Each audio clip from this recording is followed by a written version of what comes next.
what does the data show? Like, what the heck is happening with carnivore? It's been, I think, pretty controversial, and for a good reason. It's pretty extreme, and so it's not for everybody. There's definitely really positive use cases out there, everything from cancer to weight loss to improving metabolic parameters. What I've used it for over the years, and in my last decade or so, I've been hyper focused on holistic, functional, integrative health and how this can be an adjunct to great healthy lifestyle choices in the form. Typically, I use this in the form of an elimination diet because it's one of the easiest diets to adopt when you're trying to eliminate the bad stuff, right? All the highly processed stuff, the highly processed, what I call the big three, the big evil three, right? Those that it's so easy to remember because it's the high processed sugars, right? We got to watch out for the highly processed sugars, the highly processed grains, whether it be gluten or other similar grains that are highly processed, and the highly processed seed oil. So getting away from this evil triad, as some people have referred to it, or the big three that you want to avoid. Like, I really only tell people avoid these three things in your diet, and you will literally nearly overnight, within a couple of days to a couple of weeks, completely improve your metabolic parameters by avoiding the big three. And the carnivore diet, used in this way, like an elimination diet, you're basically avoiding these big three very easily, and you can change metabolic parameters literally overnight. But I'm going to break into the nuance, the specific, the data, because you know me, I just like to share with you the real evidence. This is not just going to be what somebody said, whether it be Paul Saladino or one of these other influencer types that have literally made his entire reputation on carnivore, right? This is going to be the full spectrum. We're going to talk about what the plant-based folks say about carnivore, what the carnivores say, and what the data actually shows. So I'm going to bring you the most powerful evidence and use cases where carnivore has been shown. And we're going to talk about carnivore in kind of a broad category, but really there's a couple of types of carnivore. There's a strict, like very animal-centric carnivore, which basically is no plants. Very basic, very basic, very simple. What I would say is strictly an elimination diet. And then there's somewhere in between where it's kind of what they would call animal-based instead of specifically animal-centric and 100% carnivore. This is more animal-based, where you are adding things like honey, which is kind of animal-based. You are adding fruits because fruits want to be eaten, as opposed to, as Paul Saladino says, the stems and the leaves, which maybe they don't want to be eaten. But I don't know, that's a whole debate. And I'll give you my specific experience, both with myself and with literally hundreds, even thousands of people over the years that I've worked with, and the studies and the data that I've gathered. And so you'll get the full spectrum here from me. I'm not going to unilaterally say this or that, because I want to share with you all of the above, right? The good, the bad, the ugly, and how I use it in my own personal life and with the folks that I work with in specific case use scenarios, and how it's benefited people over the years, and what my thoughts are on just the diet in general, whether it's good, bad, in the middle someplace, if it should be just strictly short term, whether it be medium, long term. We're going to discuss all of these things. And what I would say, just to get started, the honest truth, and this is, I mean, it just is what it is. Like, I think it's a little bit embarrassing, but the honest truth is that there's not a lot of data, specifically long-term data on carnivore. Like, it's pretty wild. Like, people have been using this for years, and there's really not much data on it. Like, holy moly, this has literally been popular for, whew, I would say at least a decade, that people have been really kind of focused on it. And the best, I would say, pro data is not even really data at all. It was like 2,000 people who were surveyed on this. And not surprisingly, those that responded to the survey who were carnivore were like into it. And they basically had super high, praise for the carnivore diet. In fact, I'm going to just pull that up real quick for you, because it was interesting to read. And I would say um, because of the overall satisfaction, it literally, it's interesting because it gives you kind of a sense of those that are actually on it and using it for long term. These were, gosh, over, I think it was 2,029 patients overall. I'm going to pull that up for you because I found it kind of interesting. in the data because it was fairly new, it was fairly recent. It was 2020 and um, more recent than that. In fact, let me just pull that up for you. Here we go. Yeah, so it was 2029 patients, 2029 patients, and it was written up in a nutrition journal, which is a pretty decent quality journal overall. And it was interesting because the folks that responded, I mean, not surprisingly, they were pretty positive. But what was interesting is that these were long-term carnivore folks. Like this wasn't just folks who were on it overnight kind of thing. Like these were literally people who had been on it for a long time. And so I'm going to just pull that up here. It was 2029 patients. This was in the current developments in nutrition. This came out and was published in November of 2021. Current developments in nutrition. And the carnivore diet was basically described as animal foods and excluding most or all. And so it was, some carnivores do include some plant-based stuff. Usually it's in a low percentage. But what was interesting is they said, when they looked at this, they took this large group, which was over 2,000 people, and they had to be consuming this type of diet for greater than 6 months. So this I thought was pretty interesting. So these weren't just folks that said, hey, let me just try this for a week or two or three or a month or two, which was interesting. So these are folks who have been actually using this diet for more than 6 months. And their median age that they had responded this was 44 years old. They're about 67% male. And their average was using this diet for over a year. It was about 14 months, which was crazy. And they were mostly motivated by certain health reasons, 93% of them, in fact. And they reported that less than 10% of these were consuming any significant amounts of vegetables, fruits, or grains. And most of them, about 40% of them, weren't really taking additional supplements, which I found kind of interesting because there is some data to suggest, doesn't prove because it isn't randomized controlled data. Like I said, there's really no randomized controlled data on carnivore diet. It's crazy. Like and this is actually common. So I shouldn't say that it's crazy because if you look at the same thing for plant-based diets and vegan diets and things like that, there's actually not a lot of high-level evidence or what we would call sort of the highest level, which is randomized, placebo-controlled, double-blinded controlled trials on this. There's not a lot of, I would say, funding, right? Because the big funding out there is usually from some kind of pharmaceutical company or somebody who has something to gain from their research. They're funding it, right? They're throwing in tons of money, but there isn't much money going into nutrition-based studies, which I think is a little sad because it would be more helpful to have a randomized controlled trial with this and with many other diets that are out there, but it just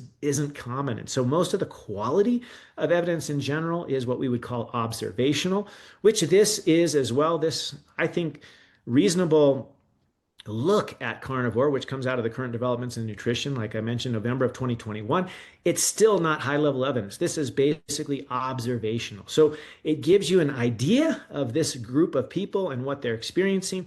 And what was interesting is that out of this group, they reported very high levels of satisfaction and very high levels of improvements in their health. 95% of them reported improvements in their health, as well as in various medical conditions. So, I mean, it was very positive. The only potential downside maybe was that LDL cholesterol did tend to elevate on average up to about 172 milligrams per deciliter. And we're going to talk about this a little bit more in detail in just a moment because that number in and of itself is just not enough data to say it's bad or that it's indifferent or that it's good or that it's just not enough info. You got to have more specific data. And sadly, most folks out there, including most providers, they're not getting into the depths of the cholesterol data because you actually can look more deeply. You can look at all those cholesterol particles that have the ApoB, which is actually more helpful when using to predict cardiovascular risk, right? Because no matter how you shake it, it's still the most common cause of death in women and in men worldwide is heart disease. So it does matter whether or not these diets, whatever they are, affect the incidence of heart disease. And I would say the good news is that we don't have any good quality evidence that shows that using a carnivore diet raises your incidence or chances of dying from heart disease. There's actually no good quality evidence to that effect. It's just not, right? There's some observational data. There's the stuff that the plant-based folks love to use that say, oh my gosh, those that are eating red meat, they're going to die sooner of heart disease. And actually, when you look at quality data, that is not the case. Like full stop, it's just not the case. So here it is. The other benefits that were reported, diabetes benefits were significant. They decreased their A1C. They decreased their medication use. Over 84% of them decreased their medication use for diabetes. Like, I mean, it's crazy. Their conclusion was contrary to the common expectation. Adults consuming a carnivore diet experienced very few adverse effects, and instead they reported health benefits and high satisfaction. And the interesting part of this is that all that this really provides is a decent N, right? Over 2,000 people. But this is really preliminary in the sense that it's still observational. Like I wouldn't hang your hat on it. I wouldn't say go do it because 2,000 people say it's a great thing. But it's a good place to say, we need to further study this. And so I'm all for it. I'm all for further study, for further investigation. I think we need more info. But what I'm going to share with you is just where we're at, the basics of where we are, why it matters. And so I'm not a dogmatic guy. I'm somebody that literally is just trying to take all the available evidence, try to synthesize it, try to decide where we can, use it, what's the pros, the cons, who shouldn't use it, because there's definitely some people who shouldn't use it. And I'll just interject this right now. And one of the things about it is that it is a very restrictive diet, like obviously, and on purpose. And like I said, in my, over 10 years now of really being involved in this holistic, integrated functional medicine world, it actually works really, really well as an elimination diet for a couple of reasons. One, it's just easy.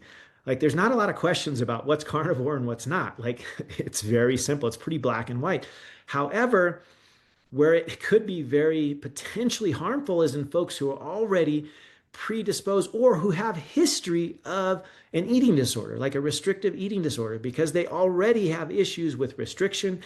And if you're restricting the diet to this very honed in carnivore level, which is basically only if you are very, very specific on it, it's basically only animal-based foods and nothing else, like literally no plants, no, I mean, very low carb in general, like it's very specific, very restrictive diet. And so those who have had history of an eating disorder or are prone to that or family history or for whatever reason are more at risk, like probably not the diet for them. However, it could be very helpful for folks who are using this as an elimination or a short-term diet for, say, several weeks to a few months. And what's interesting is, like I mentioned, there's not a lot of data specifically looking at carnivore because it just hasn't been well studied. And it is what it is. The one thing that has been well studied is the low carb diet world, if you will. And basically carnivore for the large part is mostly a low carb type of diet, right? Because you're primarily, we get carbs from all of the grains, the highly processed sugars, the highly processed flours, all the highly processed crap that we're eating. It's actually not common to get a ton of carbs from fresh whole foods, whether it be adding a couple of fruits to your diet, some honey, things like that. And so generally speaking, the animal-based community, especially the carnivore, specifically that community is eating very low carbs. And so there's actually quite a bit of data which supports a very low carb diet. And so this is actually quite interesting. And I'll share this because there's several studies that look at it. And I specifically like to look at the studies because it just makes sense, right? Like here's one that looked at 5-year outcomes. So 5 years is a pretty good amount of time looking at low carb diets. And this was published in the Diabetes Research Clinical Practice of 2024, November of 2024. And it's entitled 5 Years with a Novel Continuous Remote Care Model with Carbohydrate Restricted Nutrition. And it involves basically type 2 diabetic patients. And what was interesting about this is that it was 2 years, so it's decently, quite a long study. They had 262 participants, so not huge, but pretty decent. And what they found is that over 20% of these not only achieved complete remission from their diabetes, type 2 diabetes, but most of them for the long term. Like it was crazy. Of this 20%, 15% was long term in remission for over 3 years um, with their type 2 diabetes. Their A1Cs dropped to below 6.5% without medication. And sustained improvements were also noted in their body mass. They were down by 7.6%. Their triglycerides improved by 18.4%, decreased, right? Because we like the triglycerides to be low, and HDL cholesterol and their inflammatory markers in this particular study did not have any significant change in their LDL-C and their total cholesterol. And so this was over 5 years of data. This low carb group had excellent, not only results, but sustained results, sustained health benefits, sustained diabetes remission, also weight loss remission, and improved cardiometabolic markers. Like I mentioned, triglycerides were down, A1C was down, and no significant changes in the LDL-C. And so this is not specifically carnivore, this is low carb. But what was interesting about this is similar to what I've seen and what many have also shared and reported with the carnivore diet, that you do get significant improvements in type 2 diabetes, which is cool, because right now it's like the opposite that we're witnessing in our in our first world society here in the US, Canada, other developed nations. Like type 2 diabetes is crazily on this asymptotic rise. Like it's going up exponentially, which is obviously not what we want. It's crazy in the availability of this health information revolution with the internet, with Instagram, with Facebook, with all the blogging and all the things that are available, the studies, the research that any of us can look up. I mean, we just type it into Google, like give me a PubMed study on this or that or the other thing. And we can access these Cochrane reviews, all the databases on the literature, and yet our health is going down the tubes, right? I've shared about this before. Our overall lifespan has been decreasing here in the US since about 2018, 2019, depending on what data you're looking at. Even pre-COVID, like COVID didn't help, it dropped some more, but literally our health span, our lifespan is decreasing despite the readily available knowledge that we have. And you folks you're definitely not in that, because you're listening, you're learning, you're growing, you're doing things to change that. You're not necessarily included in this group, but right now this is a place where we've got to make a change. Like our type 2 diabetes rates in adults and in children are skyrocketing. It's crazy. And this is literally a nearly 100% preventable disease, that of type 2 diabetes. Type 1, not so much. We're still learning what are the causes, the triggers, all of that, but it's not felt to be literally 100% preventable, which is type 2 diabetes. It's a diet and lifestyle driven disease, and there's so much we can do. And right here, this data shows 5 years of effectiveness with a low carb diet. So this is from the journal Diabetes Clinical Research, 2024, November. And so great data on not only short-term, but long-term benefits with the type 2 diabetic community with a low carb diet, which is basically what a carnivore diet is, right? It's a low carb diet, great outcomes. Here's another one that I think is important, because it is also pretty decently new data. This came out of the diabetes research and clinical practice. Literally, this came out just recently it's actually available online, but in press it's coming out next month in November of 2025. So very, very recent data. And they took a look at low carb diets in type 2 diabetes, and they did what's called a meta-analysis. So this is a review of basically all the randomized controlled trials that they could find both in the East and in the Western populations. And guess what? They showed improvements in glycemia models, which included the A1C, which is the most common thing that we look about for long-term effectiveness of how we would get information on blood sugar, right? A1C is basically what your blood sugar looks like on average over about a 3-month period. So you can't just look at one marker, right? Because it's obvious, right? Our sugar goes up and down and does all these crazy things depending on what we're eating, depending on our movement profiles, all these things. But if you look at a bigger chunk of time, which is about a 3-month portion of data, as opposed to just a couple of blood sugars, very much more informational. and it gives you much more detail on where you are. So A1C is a great thing to be monitoring. If you haven't had yours measured, you got to get the dang thing measured. It should be in the 5 point range. We can talk about nuance and specific. You should also measure a fasting insulin, for example, which is actually very available. It's been around for over 50 years. Most doctors don't do it, but it gives you tremendous info under the hood, if you will. You got to take a look. So you got to get an A1C, you got to get a fasting insulin. And what this study showed, which is basically in press right now, coming out November 2025, is that low carbohydrate diets have been shown to be successful in improving glycemic parameters, like the A1C dropped by about 29%. And so they looked at all these available studies and randomized trials specifically is what they were looking for. And they found 27 that met their inclusion criteria and they included them. And what they looked at was that they first wanted to see what was going on with the A1C. And they found that the biggest effect was about at 3 months. And they not only found that the A1C decreased by 0.29%, so that's like going from a hemoglobin A1C of 6 to a hemoglobin A1C of 5.7, which is a pretty big change. Like that's significant.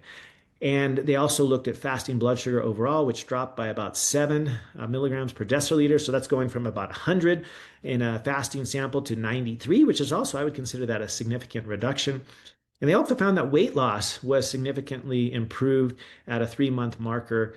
And this was significant when related to other populations. So they say in their conclusion, short-term metabolic benefits for type 2 diabetes are significant for a low carbohydrate diet. And this is, once again, data from, gosh, over almost 3,000 patients from 27 randomized controlled trials. So a fair amount of data looking at this. And it, no surprise, this low carb diet showed in this study, this was a shorter term, a 3 month period, showed significant improvements. And what I shared earlier, the PubMed study with the 5 year effects from 2024 looked at the continuous improvement with a low carb diet as well. So one thing that we can kind of extrapolate from a I should say a carnivore diet is that it's generally low carb and it generally would show these similar benefits with both decreasing A1C, improving other parameters like improving weight loss, for example, very helpful in this situation. So I often use a low carb diet in folks that have type 2 diabetes. And especially, I'm looking at carnivore in specific when I'm thinking somebody needs to be on an elimination diet. If they have high inflammatory markers, they can improve that. And that's been shown across the board pretty universally that inflammatory markers can improve with the carnivore diet. And that's not surprising, right? Because you're eliminating the big three that I shared, right? You're eliminating the highly processed you're eliminating the highly processed grains and flours. Also, generally speaking, if you're smart and you're not consuming things that sound carnivore but aren't, like fake butters and things like that, because a lot of carnivore people are consuming butter. It's not always I don't love that piece of it because you still need to think about quality of your nutrients. And so grass-fed and finished butter, perfect, or ghee, tallow, perfect. But you got to be careful not just buying whatever's the least expensive butter out there, which may not even may not even be butter. Like, you got to be a little bit cautious on that. But generally speaking, the carnivore diet is quite anti-inflammatory, and I use it often in folks that are having things like very inflammatory joint disease, right? Like you've heard of rheumatoid arthritis, lupus. There's a lot of inflammatory diseases out there. Tons of autoimmune happening present day. Like if you look at the incidence, current and present day, 2025, autoimmune disease is on the rise, as I mentioned, type 2 diabetes, obesity, all these things that are very inflammatory conditions. And a short term, and we can talk about what that means. I would say short term is anything less than 3 months. A short term elimination diet, like what could be accomplished in a carnivore diet, can provide significant improvements in inflammation, and that's been looked at. There's a couple of things to think about, right? Because when specific, and one of the things that the pro plant-based, vegan, this community always likes to say, oh my gosh, the carnivores, they're going to die of heart attack because their LDL is going up. And that's not quite true.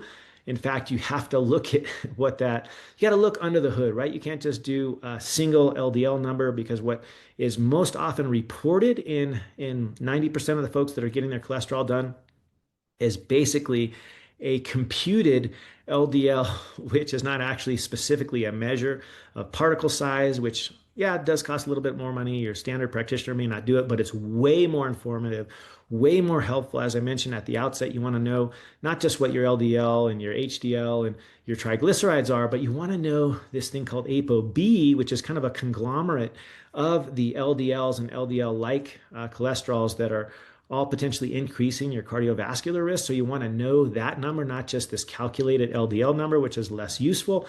So I would say that looking at that specifically, in fact, let me just pull up. I think this study is very informative because not only is it a bunch of data, this was published in let me just pull this up here, 28 August of 2024. This was published in the JACC journal, which is basically journal on cardiovascular disease. And this is what they reported just about a year ago, August 28th, 2024. And they said what they did was they looked at individuals, and this wasn't exactly carnivore. So it doesn't quite, you can't just say, oh my gosh, it's the carnivore people, the blah, blah, blah, blah, blah. And you should also look at, it's interesting to look at the authors. The authors are very pro-vegan, like Feldman. Is well known in the sort of plant-based community and stuff like that. But what was interesting is that when they looked at these LDL cholesterol numbers in the carbohydrate restricted group, or sort of this kind of keto nutritional ketosis group, I found it very interesting because they actually, like, to their credit, they actually reported the data as it were. They weren't trying to say it meant this or that, or, they didn't have a lot of people in the study. They only had 80 individuals which met this carbohydrate restriction category. And they did find that on average, their LDL-C, which is just kind of this total generic LDL number, which is often reported in the literature, that's usually a contrived, it's not usually specifically measured, it's actually calculated often, which is not the best, but they did see that in the groups that were in this keto or low carb or carbohydrate restriction group, they found that these numbers tended to be more elevated, up to about 190, greater than 190 milligrams per deciliter. And the HDL, which is the good cholesterol, was also elevated compared to the control. So I think this is cool because they did report the whole thing. They said, well, the LDL was elevated, but also the good cholesterol, the HDL, was also elevated compared to control, and the triglyceride levels were decreased compared to control, and they tended to be less than 80 milligrams per deciliter on average, which is really good, actually. And then they took this another level, and they looked at, in this group, their coronary artery calcium, their CAC, so to speak, their coronary artery calcium scores, and they looked at that as with the CCTA, which is this CT scan, which looks at the calcifications in the coronary arteries, which is a pretty decent kind of, I would say, preliminary test looking for heart disease. And what was interesting is they compared these folks that had the elevated LDL, the supposed bad cholesterol, with this, 80 of them that had this specific low carb sort of keto nutritional ketogenic diet, and they compared it to controls. And what they found, that their coronary artery calcium score and their CCTA, their CAT scan results, were actually no worse than their control group. So let me just read this. They say coronary plaque in metabolically healthy individuals with this carbohydrate restriction diet, which had on average an LDL cholesterol of greater than 190. And these were folks that had been on this diet for an average of 4.7 years. So they were on this diet almost 5 years with this elevated cholesterol. And guess what? They said their coronary plaque is not, NOT, not greater than a matched control group, which had a level of LDL of about 149. So about 50 milligrams per deciliter lower on average. And they also said that there was no association between the LDL-C and the plaque burden in either cohort. So I think this is very interesting because this tends to come, the authors here are very known to be sort of pro plant-based, pro-vegan type folks, but they did report the truth. And so I think it's cool because one of the issues over the years that has been, I think, not only super deceptive, but I just think frankly wrong and kind of lame, is a lot of times the negative studies, if you will, those that don't show a difference or that don't show that, for example, a pharmaceutical company testing a drug and it doesn't show any improvements, they often don't even get reported at all. They just sort of hide it because they don't want to show that their drug is not better than a control or whatever. These negative results are often not published. And here is basically a negative result that I'm assuming these folks did not predict because they were probably looking at, oh my gosh, they have low overall higher levels of LDL. They're probably going to have higher levels of heart disease, higher levels of this coronary calcium, which is sort of a marker looking at cardiovascular disease. And it's a good preliminary test to do. If you've never had it done, you're over 50, it might be something to consider. But what was cool about this specific study is that it was no different than their matched cohort, which had an overall average of 50 milligrams per deciliter lower number of the LDL-C. And so I would say this tells us a couple of things, that just because your LDL-C is elevated, that's just not enough info. You have to look deeper. You got to do the ApoB, for example. You got to do the particle size, looking at the actual breakdown. Is it the small, dense LDL, for example? Is it the big, fluffy LDL, this one that kind of floats around, doesn't tend to get stuck in the coronary arteries? Like, it makes a difference, and you'll never know if you don't look. You got to check under the hood. So if your doctor is not doing a particle size, they're not doing this specific test looking at the ApoB, which is the whole group of so-called atherogenic cholesterol, maybe you should consider getting another provider that would look at that for you. So anyway, you gotta know the full picture, and a simple LDL number, which is most often done in the common care setting. Most providers here in the US at least are not doing the more detailed tests. So you gotta have a look under the hood. You got to look at the right things. You got to look at detailed things. And I would say, looking a little bit more into this, the other thing that the sort of anti-carnivores or plant-based folks would say is that, oh my gosh, this is not a good diet because not only does it raise cholesterol, and we just kind of looked at that right now in that most recent study, was that it didn't tend to cause more coronary cardiovascular disease or calcium deposits and things, which super interesting. I don't think it was what they predicted, but they did report it, which I think is fair. And the other thing they often say, oh my gosh, like the carnivore folks, they're going to have kidney stones, they're going to have gout, they're going to have all these issues. And it's not necessarily the case, which I find super interesting because kidney stones are not often actually from these type of diets, in the sense that if you look at across the board, the most common cause of kidney stone is a calcium phosphate stone. And this sort of high protein carnivore type diet would potentially increase what's called a uric acid stone, which is like much less than 10% of overall offenders with respect to causing kidney stones in this illness of having kidney stone and kidney stone related illness. And so that it's kind of more of just this blanket fear. I mean, yes, it could cause elevated what's called uric acid, and this has been looked at. And what's been interesting, I'll just report here in the Journal of Nutrition from April of 2025, they actually looked at that. And they said, well, we did look at, animal-rich folks versus plant-rich folks, and they didn't really have enough risk basically to report overall, but they did say that they had more cases of hyperuricemia, which is an elevated uric acid, but they didn't necessarily find any detriment from this. So it was interesting because traditionally in the medical literature, you look at this as potentially causing gout, right? High uric acid causing gout, and they look at this with respect to other things. But what I found was interesting. In fact, I got to pull up this study because it was very counterintuitive, yet super interesting with respect to the actual real world results. And in fact, I'm going to try to pull this up for you because it was literally fascinating. It was exactly almost opposite of what you would predict. And I just want to pull this up for you because it even surprised me. I thought this was quite interesting. And here it is. I'm going to pull it up in the Journal of Nutrients. Let's see. Give me one second. Here we go. So they looked at low carb diets. This was April of 2025. And they did it wasn't, great quality evidence. It just looked at patterns that they found. So it was observational. and it was based on a survey, so not amazing quality of evidence.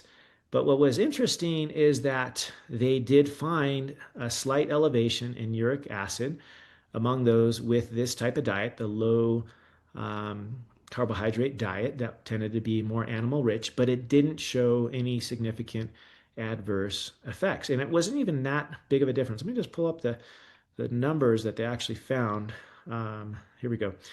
So they found that the overall elevation of uric acid, it only went up by about 1.5, which in the range was 1.1 to 1.6. So it's a very not a huge increase, I would say, which was interesting. I mean, you can say that it is statistically significant when you look at p-values, but is it, I would say, significant in a clinical setting? And they did not find that it was. So I found that kind of interesting.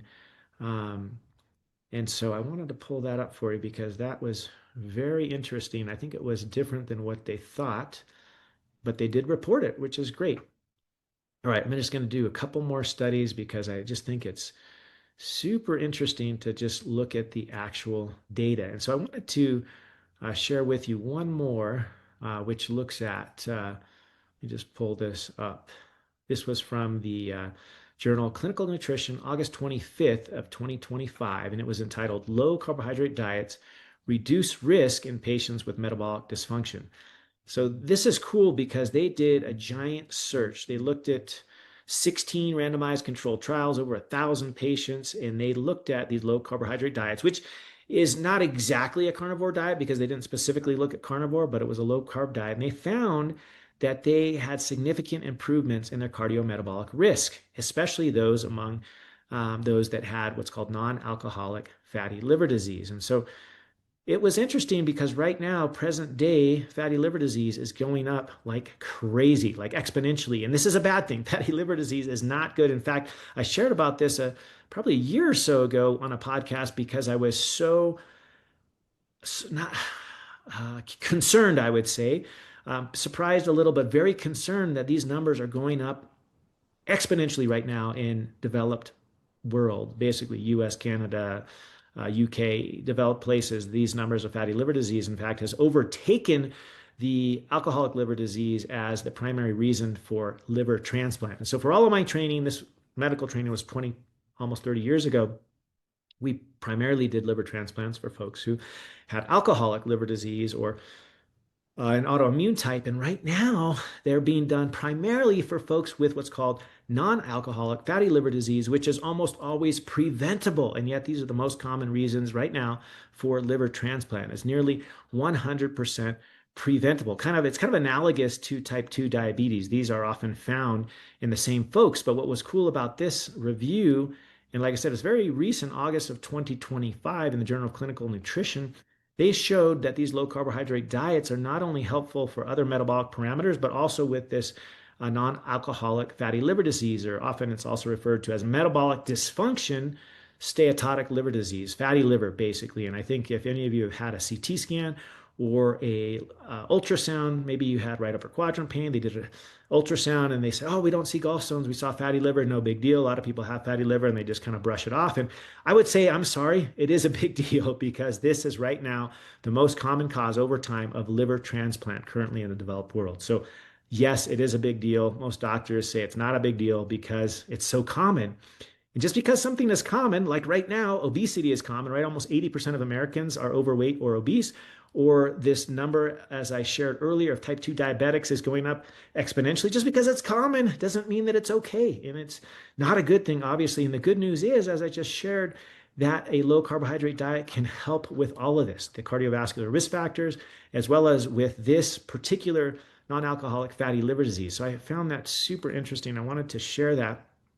And I'll just tick one more box. And once again, this is looking at low carbohydrate diets. This was reported in the Journal of Nutrients. And this was reported just last year, December 13th of 2024, and it was entitled Development and Pragmatic Randomized Controlled Trial of Healthy Ketogenic Diet versus Energy Restricted Diet on Weight Loss in Adults with Obesity. I thought this was fascinating because we all know that one of the ways to lose weight is decrease your caloric intake, right? It just makes sense in the overall conservation of mass, conservation of energy concept that you learn in basically basic science 101, right? Like the law of thermodynamics. You decrease the caloric intake, you're going to overall over time decrease your weight, like duh, right? Well, this was interesting because it looked at the ketogenic diet or low carbohydrate diet, which was nutritionally imposed. It wasn't done by taking supplements or whatever, but they looked at that versus a low calorie diet, specifically looking at weight loss. And what I thought was fascinating was that number one, not surprisingly, both groups lost weight. However, those in sort of that low carbohydrate or ketogenic diet variety had significantly more weight loss. And this was super interesting, I thought, because this I don't think would have been otherwise predicted. Let me just read the results. They say this group achieves significantly greater weight loss at 6 months than in just the caloric restriction group. And the percentage at 6 months was 9% in the low carb ketogenic diet versus just 4%, 4.8, 4.9% for the energy restriction group. So it was significant with a p-value of 0.004, but I would say also clinically significant because if you just look at those sheer numbers, they lost about 10 pounds more, not quite, about 9-ish pounds more in the low carb ketogenic group as opposed to just the energy restricted or low calorie group. So I thought that was fascinating. And this was done at a 6-month reporting, and they reported this. Yes, it was more effective. Yes, it promoted weight loss, also improved cardiometabolic outcomes without significant elevation in LDL cholesterol. So it could be recommended based upon this for therapeutic intervention in patients with overweight or obesity. So I just wanted to throw that in because I thought it was fascinating because we usually think of weight loss as looked at through the lens of decreasing your overall intake with respect to calories. Yes, that is a part of it, but this specifically was looking at a low carb version, and they actually had the same caloric intake. So they both had a lower caloric intake. They both lost weight, but they lost almost 10 pounds more in the group that was using this low carb ketogenic model. So I think that's super interesting. Also, the cardiometabolic parameters improved more. And so fascinating, I would say. Very, very fascinating. One more thing I want to cover, which is always a potential negative that the sort of non-carnivore community will say, oh my gosh, these guys are eating no plants. They're not getting fiber. Fiber is the panacea. And I would say fiber, yes, it is important. But what's super interesting is the groups of people around the world that have been eating this way for years actually don't show significant negative downsides for eating lower fiber groups, right? For example, there's the Inuit up north, way up north, Canada, whatnot. There's also the, I probably can't pronounce it correctly. What the heck is the name of this Sutsumi or I don't know how to pronounce it, but they're a sort of tribal group that eats mostly carnivore style, very little plants, and they haven't had any significant issues with their low fiber. And so I would say that it's a thought, but we don't have good data to say that it's not a reason to try this, especially in the sense that I would use it with patients in the short term for an elimination style diet. I personally think that plants are part of a great diet, and specifically, there's so many benefits from eating high quality plant foods, especially the fruit, which oh my gosh, tastes amazing, have lots of anti-inflammatory and antioxidant benefits, and I just wouldn't personally want to eliminate them from my diet completely. But I would say that those that say that having very little to no fiber, there's actually not a lot of data to show that that's the case or that it's negatively, adversely impacting your gut microbiota, for example, because they've actually studied these groups that are primarily carnivore, and they haven't had any significant issues with their gut makeup. So it's more of a theoretic risk. I would say the data doesn't really prove that it is a hard stop, negative impact for a carnivore type diet. And in fact, the nutrient deficiencies that are often reported as potentially possible in this carnivore community, which they will typically say, and this Let me just pull this up because this was reported in the Journal of Nutrients, and they were looking at the nutrient composition. This was December of 2024. And this was, once again, this was not randomized controlled data because we just don't have that, but it was more of a investigational, as I would say, observational. And they looked at a couple of different carnivore diets, and they did meet the threshold for sort of the minimum nutritive intake for things like riboflavin, niacin, phosphorus, zinc, B6, B12, of course, selenium, vitamin A. And they, in fact, exceeded the threshold that most of these things, but it tended to fall a little bit short in areas such as magnesium, calcium, vitamin C, folate, iodine, and potassium in some cases. But this all fell out if these folks were having organ meat in addition to just a strict carnivore. Like if you're strictly eating lean meat that doesn't, you're not having any organ meat at all, then you could potentially have these lower nutrient intake, like with vitamin C, for example, magnesium, folate. But when you add in the organ meats, this kind of all fell out. So if you are going full on carnivore, I would definitely say make sure you include organ meats in there. And if you don't want to cook them up, there, I got a friend who made this amazing product. Like I know this guy, we've gone on hikes together, like super cool dude. He came up with this seasoning, which I think is not only super genius, but the stuff tastes amazing.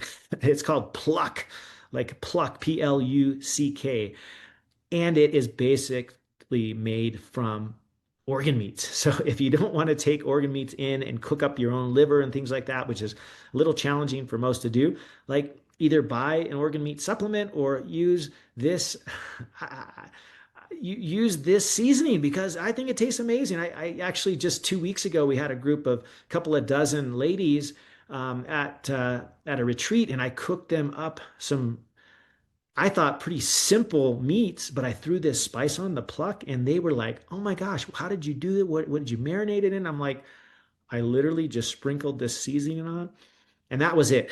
Like it tastes amazing. You add back in some of these nutrients that you might not be getting if you're strict carnivore and you're not eating organ meats, things like magnesium, calcium, folate, iodine, potassium. In some cases, if you add back in organ meats, like it's going to be a slam dunk. You're going to get these nutrients and you may have significant benefits. So I would say in conclusion, there are some caveats. Like you definitely have to measure your cholesterol and not just the simple calculated LDL, because most people will increase their LDL on a carnivore diet. But what matters more is this ApoB, which is included not only in the LDL, but in the very low LDL, several chylomicron. There's all of the so-called atherogenic, or those that cause heart disease, tend to have this ApoB. So you want to get the ApoB level measured. You also want to, I think, go as far as getting what's called the particle size, because you can get an even greater look under the hood to see if there's going to be some negative impact on this. You should also not be on this diet if you have a tendency towards restrictive eating, whether you have a history of that or it runs in the family or you're prone to that or whatever, because it's obviously a very restrictive diet. Like I wouldn't recommend it in somebody who's already prone to that. So there's some caveats. You got to be checking the appropriate levels, as we mentioned. You got to look at any risk factors. If you're prone to kidney stones, for example, this may or may not be something that you would want to try. I would say if you're using it in the short term, which is anything less than about 2 to 3 months, as an elimination diet, you can be a little bit less concerned at some of these things like long-term nutrient gaps, which could be supplemented through organ meats or even the seasoning I mentioned, the Pluck. If you want to know how to get that, I can send you a link. I think it's pretty awesome. It tastes amazing. You can even make a basic, grass-fed and finished hamburger patty, which doesn't really have a lot of taste on its own. I'm not going to lie. Like sometimes it just doesn't. But if you throw on some of this organ meat seasoning, like the stuff my friend designed and the name Pluck, like it makes a regular hamburger taste like a freaking awesome delicacy. Like pretty legit, pretty cool stuff. But overall, I would just say you got to talk with your healthcare provider about this kind of thing. Don't change any diets based upon what I've said here, because there are some downsides, there are some potential risks. It's not for everybody. I definitely don't think it should be a long-term diet for a lot of reasons. One, we just don't have a lot of data. There's just not a lot of data. And the only data we do have is basically self-reported stuff, which is cool, but it doesn't give us actual measured data. And so you want to take a look in your own personal case. You got to look under the hood. You got to measure the labs that I mentioned. You got to have a provider that's familiar with it, one that'll actually look into keeping track of this stuff over time. You got to look at your ApoB, for example. You got to look at your nutrient levels. You want to look at your uric acid, for example, right? You got to track all this stuff. You want to make sure you're getting appropriate magnesium, for example. You got to track that as well. Like red blood cell magnesium is a great test, and most docs don't do it. And if you're prone to gout or if you're prone to some of these other issues, kidney stones, you want to have some, reservations. And so I would say overall, it's potentially a helpful diet. There's a lot of potential benefits. It's interesting. It's simple, super, super simple. I personally, I'm not into it because I just love some plants so much. I love the green leafies. I love the super colorful purples, for example. I just freaking love fruit. I just love the stuff too much to drop it completely from my diet. But I would say that there's definitely a place for it. And though I don't think it's something that should necessarily be used for the long term, it does have some potential downsides.